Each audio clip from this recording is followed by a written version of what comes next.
dávnych časoch, keď svet bol ešte snom, keď hviezdy spievali nad tichým domovom,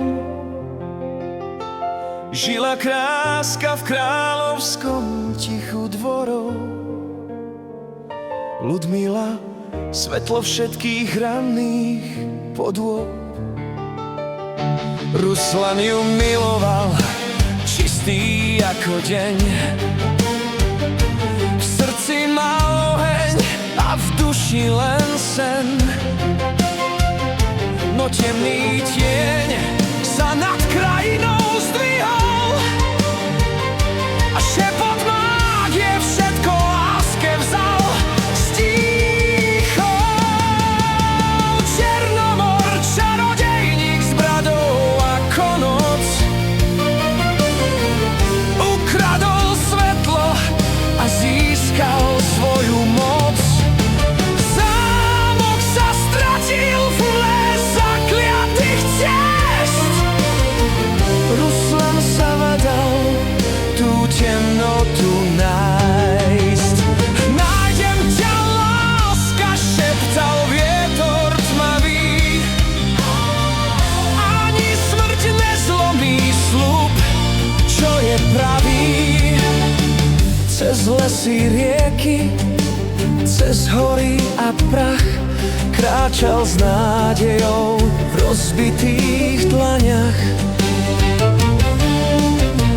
Bojoval s tieňmi, čo menia sa v strach, s drakmi klavom v zakliatých hrách.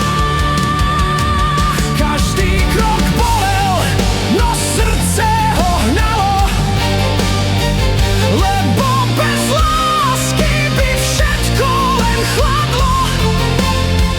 Medzi tým Ľudmila v tichu snov stála.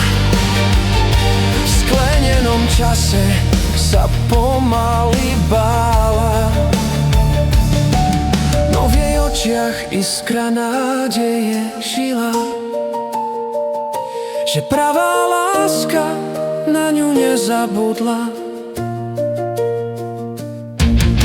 Ruslan sa priblížil k hradu z hmly, kde ticho kričalo do večnej tmy. Černomor padol, moc stratila dých, keď láska sa premenila na hrom a smiech. A keď sa dotkli po dlhých tmách, svet sa im rozjasnil v zlatých hviezdách. Zaklínadlá padli, zlomili čas a láska si našla späť svoj hlas. Tak skončil príbeh, čo vietor niesol, o sile, čo temné brány prešiel a zvesol. Ruslan a Ľudmila, večný ich jar, v rozprávke lásky, kde víťazí pár.